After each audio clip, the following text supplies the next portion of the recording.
Hello everyone, welcome back. Today is an exciting day because we are revisiting my first ever sewing project. It was about 5 years ago this month. As you can see, it's not great. So my choice of thread color wasn't correct, not very well made. I skipped the lining and my gathering skills were not great. So it's actually turned out more like pleats, very haphazard pleats, some of which are quite deep. And I didn't even bother to put any closures on the back. We are going to revisit this design and kind of see how far I have come in terms of my sewing skills. Yeah, let's jump right into it. We're at my ironing board, which is also where I do my cutting. I'm not going to use this top part of the pattern. It's in human fashion as well, but I don't really like these side bust darts with the front darts as well. I don't like that whole right angle look. Like if I was going to do something like this, I'd probably do like a princess seam or something. It's also in 3 different parts, so you have the 2 back panels and the front panel. I prefer to do it all in one piece if possible, so I'm going to use this, which is a vintage pattern that I modified. It's a similar look. It's actually probably closer to the original Best Bow dress. I have my fabric here. I've ironed it. Now, I think it's very important to iron. That is one thing that I've learned over the past 5 years. You need to iron things before you start. You need to iron them while you're working on the item, and you need to iron the item once it's completed so that everything sits right. So it's not just about creating shape with darts, but also pressing the fabric into shape as well. The fabric has parts where it's lighter green and then darker green. And I went with the lighter green area when choosing the pattern placement, but I think I'm going to go for the darker green area. I'm going to use the same skirt piece, but I'm going to add a bit of length because this is more of a mod length and I kind of want a more vintage length. I'm going to add either 1/2 inch or 3/4 of an inch. So yeah, I've got my pattern piece that I made ready to go. So I'm going to position that as I had it before on here, and I'm going to position that just below with the extra bit there, and then I'm just going to cut it up. Do you have a favorite, like if you're a sewer, obviously, or a sewist, don't write sewer online. When you say it, it's fine, but when you read it, it doesn't read the same. But yeah, are you a sewist? And if so, do you have any favorite patterns? Like this is one of my favorite patterns now. And you know, as time goes by, I kind of have my favorite skirt patterns, my favorite top patterns, my favorite pant patterns, and sometimes I'll just use those as elements of outfits and just alter them slightly or something like that because I find them just easier to sew. And I think for everyone that will be different. So, you know, you can have 2 perfectly good sewists that have completely different styles. Now I'm going to be cutting out a lining for this in green. I'm going to do the waistband pink, so I'm doing green lining. Let's see if I got the pattern placement correct. Oh no, I didn't. So it's actually going to be more like that, which isn't the end of the world. That's not too bad. I've also noticed that I didn't get the pattern placement. So last time I went the wrong way. So you have the warp and the weft. So the warp is up and down, the weft is right to left, and the weft is usually stretchy. So you actually want that to stretch around the body, over the bust and stuff, and it will give like a more flattering fit, and if it's too tight it will have a bit of a stretch to like accommodate things. So last time I got this flower here because I cut the pattern out the wrong way. So it's actually stretchy downwards rather than across. And while we're at it, bias is diagonal, and that's the most stretchy. Okay, so that's our 2 pattern pieces. And then we're going to do the lining for the top in the green, and then we're going to have a pink waistband to go in between, which will be the same length as the bottom of this. Okay, so I just went ahead and did this myself because it's pretty boring. I used the rolled hem presser foot on my machine to get a rolled hem.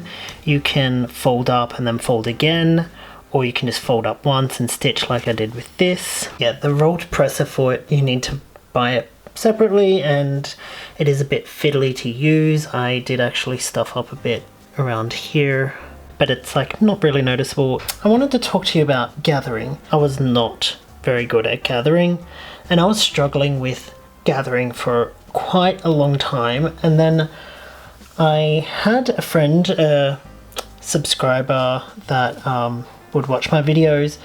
He wasn't open about his collecting, so he would message me privately after watching my latest videos, and we got to talking about sewing, and he would share pictures of his sewing. His gathering was amazing, and I told him that I was always struggling with gathering, and so I preferred to do pleating. And then he told me what he did, and now I can gather. Most patterns will tell you to gather using 1 or 2 rows of stitching. He told me that what he does is that he does 3. So you do the initial one, which is where you want to have the seam, and then you do 1 row of stitching above and 1 row of stitching below, and then that kind of holds all the gathers in place when you're stitching in that middle one. So yeah, so that's what I do now. I do 3 rows of stitching, and you don't need it to be too long of a stitch. Nice, compact, and held in place above and below that middle stitching thread.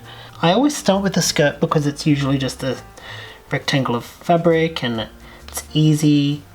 I find doing the simplest stuff first kind of just gets me over that kind of dread of using the sewing machine.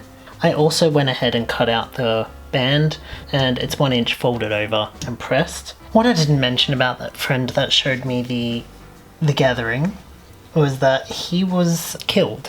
He wasn't responding. I got worried, so I kind of did some digging and found that he was shot. It's really sad that he didn't feel like he could share that his hobby publicly, but I'm really grateful to have met him. He was very funny and, you know, obviously helped me a lot with my sewing. Yeah, he was just a very nice person. Okay, so I have my 2 pieces here, faces together. I'm now stitching around here. I've already done one side of the back and then one arm. So I'll just show you what I'm doing.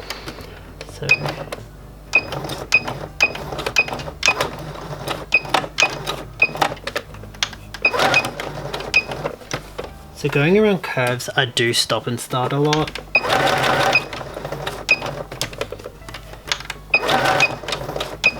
Just to make sure it's nice and even.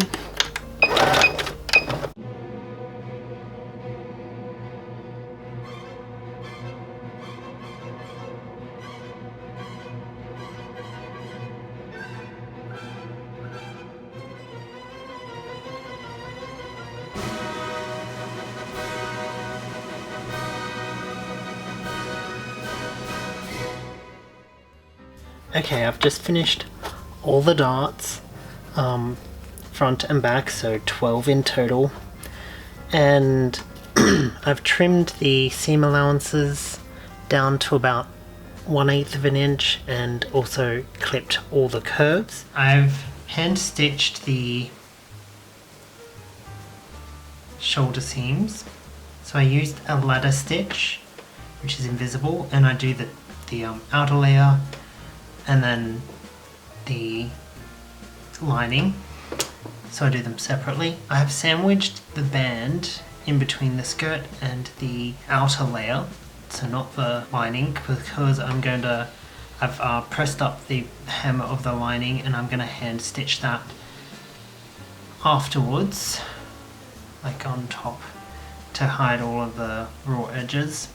So I'm just going to stitch that all together now. Here we go.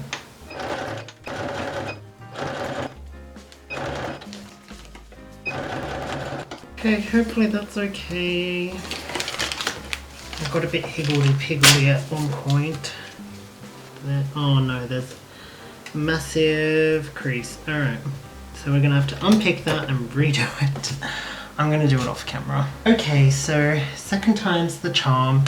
Much neater, more even all the way across, and no puckers or tucks. That is one thing that I have learned since making the original. You have to have the patience to redo things, to undo and redo things. Something that my friend Joey told me was you also need to know when to let a project go.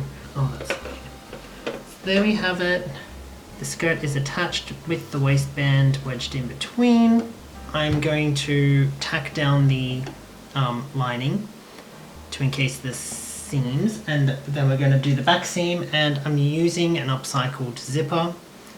It's blue, but it will be hidden. I would have preferred to use green or pink, but I don't have green or pink. If you're trying to color match a thread, what I have learned is that you always go darker. If you don't have the exact color, go darker, because lighter thread will stand out. Okay, so I've hand stitched the lining to the skirt. Everything's been pressed. Now we just need to join up this back seam, and then we're going to hand stitch the zipper. And I'm also going to attach a tag so that everybody knows that I made it. Okay, and here is the completed fashion. I wasn't going to do the bow because I feel like it's too fussy, but it looked like it was missing something, so I quickly whipped up a really tiny bow and put it on, and I think it looks really cute. So I'll give you a closer look. Now, some of the pattern placement is a bit questionable, like these right here, and wait till you see the back. I do like the waistband, and as you can see, the gathering is much better. I did get the alignment a bit off, but for the most part it looks good. And there's the unfortunate placement of the pattern at the back.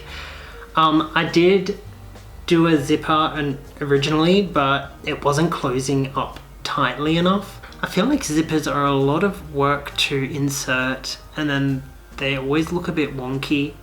And there's the bulk of the zipper, and a lot of the times the zippers like slide down by themselves. I think I actually just prefer snaps. Yeah, basically that's it. I think it is a huge improvement on my original. The original pattern was gifted to me by a friend, and you know, the gathering was taught to me by a friend, and yeah, it's just kind of like not just a way of celebrating 5 years of sewing, but celebrating our community and the friends we make in our collecting. It's a very special dress to me, and I'm really happy with it, and I'm glad to have it on display in my collection. I hope you enjoyed this video, and I'll see you all in the next video. See ya.